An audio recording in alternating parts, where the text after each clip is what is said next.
এইভাবে মায়া করে বলতেছেন মা গররাকা বিরাব্বিকাল কারীম, আমার দয়াময় মাহবুব কারীম দয়ালু মাহবুব থেকে কোন জিনিস, কোন ব্যক্তি, কোন দর্শন, কোন বিজ্ঞান তোমাকে আমার থেকে দূরে সরিয়ে দিল? মানুষে ভুলের মধ্যে আছো, ভুলের মধ্যে আছো, আয় আয় ফিরে আয়, আয় ফিরে আয়। রব্বুল আলামিনের রাস্তা ছাড়া আর কোন রাস্তা নেই।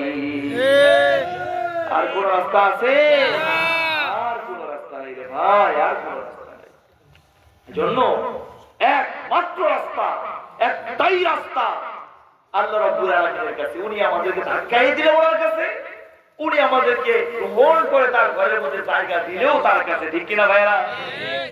আল্লাহর রাস্তা থাকবেন তো সবাই ইনশাআল্লাহ। নিজের গোটা জীবনকে, গোটা জীবনের আদর্শকে আল্লাহর আদর্শ অনুযায়ী আমরা বাস্তবায়ন করবো। কে কে রাজি আছি? নারায়ে তাকবীর।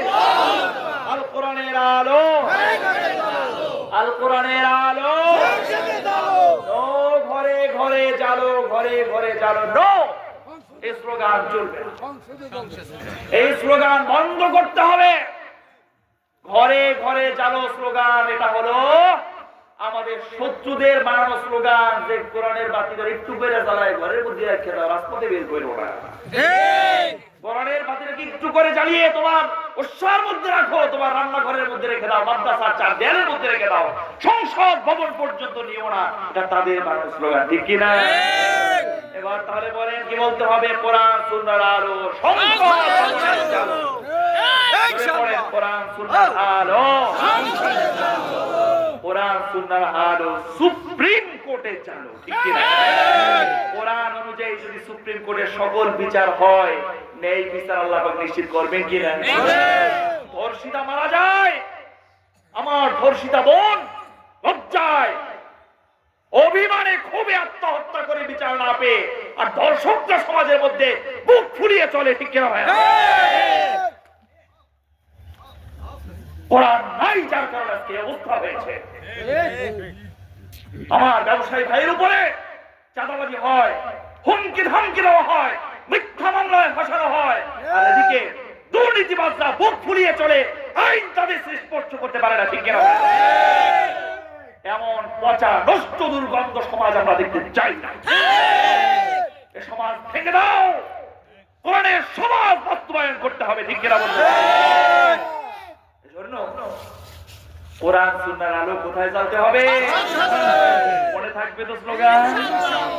আমরা সবাই নবীর সেনা, ভয় করি না ভুলের বোমা। আমরা সবাই রাসূল সেনা, ভয় করি না ভুলের বোমা। তোমার নেতা আমার নেতা বিশ্ব নবী মুস্তাফা।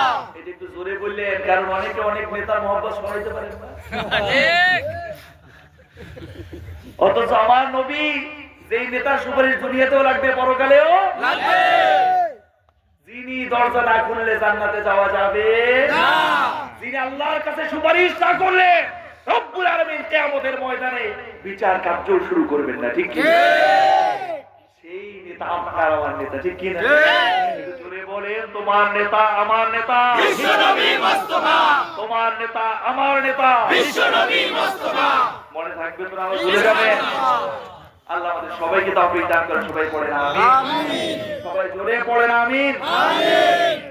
আমার ভাইরা, আমরা যে কথাগুলি বলেছি, যেই আলোচনাগুলি করেছি, এখান থেকে আমাদের যে আলোচনাগুলি ভালো, আমাদের জীবনে গ্রহণ করার মতো, এগুলো আমাদের জীবনে আল্লাহ রাব্বুল আলামিন বাস্তবায়ন করার তৌফিক দান করেন। সবাই পড়েন আমিন। যদি কোনো ভুল হয়ে থাকে আল্লাহ রাব্বুল আলামিন আমাদেরকে maaf করে দেন। সবাই পড়েন আমিন। আমি সর্বশেষ একটা হাদিস পড়ে শেষ করব আমার আলোচনা।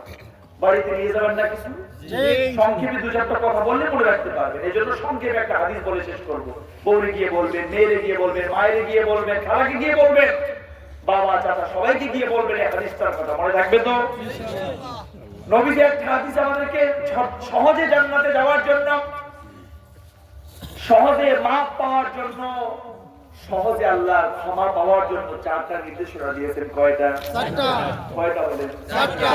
বিশ্বনবী সহিহ হাদিসের মধ্যে বলেছেন, আফশুস সালাম ওয়া আতিমুত তাআম ওয়াসিলুল আরহাম ওয়াসাল্লু ফিল লাইলি ওয়ান নাসু নিয়াম তাদখুলুল জান্নাতা বিসালাম। বলেন আমিন। আমিন। বলেছেন আফসুস সালাম, বেশি বেশি সালাম দাও। ছোটকে না দাও, ছোটকে দেওয়া লাগবে না, ছোটকে দেওয়া লাগবে না, গরিবের তো দেওয়াই লাগবে, কৃষকরে তারেও লাগবে। আচ্ছা, নবীজি বলে আফসুস সালাম। নবীজি ছোট ছোট বাচ্চাদেরকে সালাম দিতেন, ছোট ছোট বাচ্চাদেরকে আপনি করে কথা বলতেন। সুবহানাল্লাহ পড়েন। আমার নবীর আদর্শ সর্বশ্রেষ্ঠ আদর্শ, ঠিক কি না? আমার ভাই, আমি আমার বাচ্চাদেরকে আপনি করে বলি।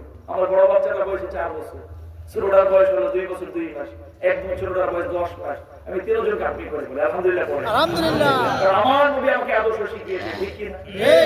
এজন্য ছোট বাচ্চাদেরকে নবীজি সালাম বলতেন, আফসুস সালাম। বউকে সালাম দিবেন, মাকে সালাম দিবেন, কৃষককে সালাম দিবেন, জজ ব্যারিস্টারকে সালাম দিবেন। কে নির্দেশনা দিয়েছেন? ওয়াতিমুত তাআম, ওয়াতিমুত তাআম। 2 নম্বর বিধান হলো, 2 নম্বর আমল হলো,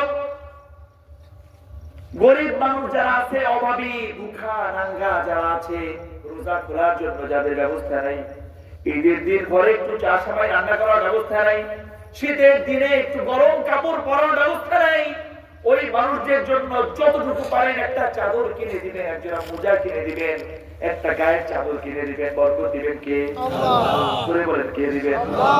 কয় নম্বর কথা? 2 নম্বর। কয় নম্বর? 2 নম্বর। গরিবদেরকে সহযোগিতা করা। কাদেরকে? গরিবদেরকে। নিজে আপনজনদের মধ্যে গরিব থাকলে তাদেরকে আগে করতে হবে, ঠিক না? অনেকে আছে দূরের মানুষদেরকে অনেক বেশি করে, কাছের মানুষদের কথা ভুলে যায়। দূরের মানুষদের সঙ্গে সম্পর্ক তৈরি করে, কাছের মানুষের সঙ্গে সালাম নাই। ফেসবুক হওয়ার পরে তো অবস্থা এমন হয়েছে, আমেরিকা থেকে বান্ধবী হয়, আর পাশে আপন খালার সঙ্গে বছরে একবার সালাম নাই। আছে না? দূরের মানুষের আপন ফেসবুক ফ্রেন্ড, কক্সবাজার যায় কার কাছে? Facebook friend. কার কাছে যায়? Facebook friend. এবার শুনি সব যা আছে সব রাখি কি করে পাইছে, আসলে নাই? মোবাইল টোবাইল ব্যাগটা যা ছিল, ল্যাপটপ সব নিয়ে তুমি নিতেছো, যা পয়সা যা ফেসবুক ফ্রেন্ডের কাছে গেছে। অথচ আপনজনের বাড়িতে বছরে একবার ওইটা একটা বিস্কুট নিয়ে, 1 কেজি মোয়া নিয়ে আপনজনের বাড়িতে যাইবে, এই অবস্থা নাই, ঠিক কিনা ভাইরা? 3 নম্বর কথাটাই নবীজি বলেছেন, ওয়াসিলুল আরহাম। আপনজনদের সঙ্গে সম্পর্ক ঠিক রাখো, দূরের জনদের দরকার নাই। দূরের জন পরে, আপনজন ঠিক রাখা, তারপরে যদি পারো দূরের মানুষ, এটা আগে রক্তের সম্পর্ক ঠিক রাখতে হবে, ঠিক কিনা? কয় নম্বর? 3 নম্বর। আগে রক্তের সম্পর্ক, মামা খালা চাচা ফুফু নানা নানি দাদা দাদি যারা আছে তাদের সঙ্গে ঘন ঘন ফোন করা, ঘন ঘন তাদের সঙ্গে দেখা সাক্ষাৎ করা, বাড়িতে তাদেরকে মেহমান করা। আপনার বাড়িতে মেহমান আসলে মুখটা কালা হয়ে যায় না? আপনার বাড়িতে যদি মেহমান আসে, মনে রাখবেন আপনার জন্য রব্বুল আলামিন রিজিকের দরজা খুলে দিয়েছেন।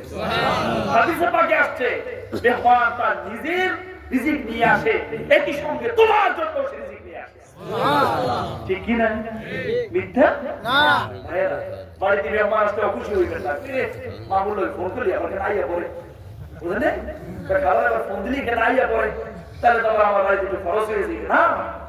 এই খরচ যদি 100 টাকা হয়, 1000 টাকা আপনাকে দিবেন কি? আল্লাহ। ওয়াসিলুল আরহাম। 3 নম্বর হলো আত্মীয়তার সম্পর্ক বজায় রাখতে হবে। কয় নম্বর বললাম? 3 নম্বর। প্রথমটা কি ছিল? সালাম। বেশি বেশি সালাম। দ্বিতীয়টা কি ছিল? গরিবদের সহযোগিতা। 3 নম্বরটা কি ছিল? আত্মীয়তার সম্পর্ক বজায় রাখা। কি রাখা? 4 নম্বরটা শীতের রাতে একটু কঠিন, কিন্তু করতে পারলে আল্লাহ রাব্বুল আলামিন আপনার মর্যাদা, আপনার দারাজা এত কাছে নিয়ে যাবেন। অনেক মানুষ আলেম হবার পরেও, মুহাদ্দিস মুফতি হবার পরেও যে তবকায়